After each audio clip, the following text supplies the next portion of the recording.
एक बार फिर से स्वागत करता हूँ आपके इस ऑनलाइन प्लेटफॉर्म एजुकेशन बाय मनोहर में। जैसे कि हमने पिछली क्लास में अर्थव्यवस्था और अर्थशास्त्र में क्या अंतर है वो पढ़ा था, और आज हम पढ़ेंगे अर्थव्यवस्था का उपयोग क्या है और महत्व। भारतीय अर्थव्यवस्था में कृषि का क्या महत्व है? जैसे कि भारतीय अर्थव्यवस्था में कृषि का ये महत्व होता है कि भारतीय अर्थव्यवस्था का प्राथमिक घटक है कृषि।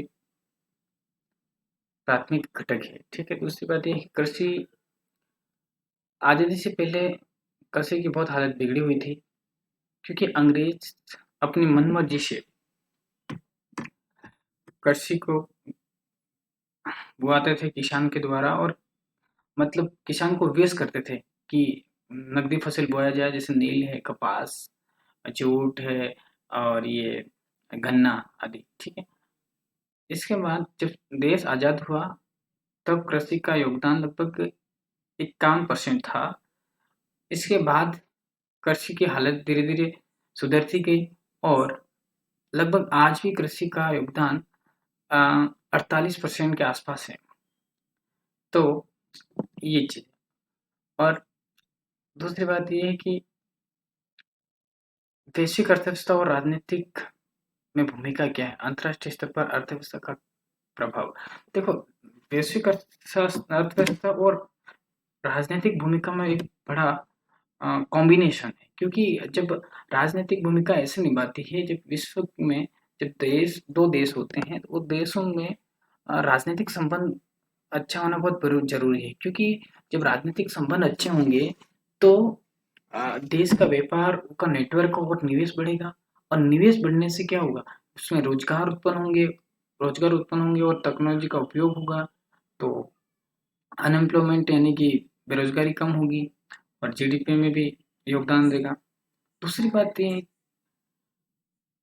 आर्थिक विकास का महत्व क्या रहता है? आर्थिक विकास का महत्व सबसे बड़ा इम्पोर्टेंट होता है कि जब अ, जब व्यक्ति की जीवन स्तर में वृद्धि हो, मतलब उसके जीवन स्तर कैसा है, ठीक है। दूसरा है कि आर्थिक उपलब्धियां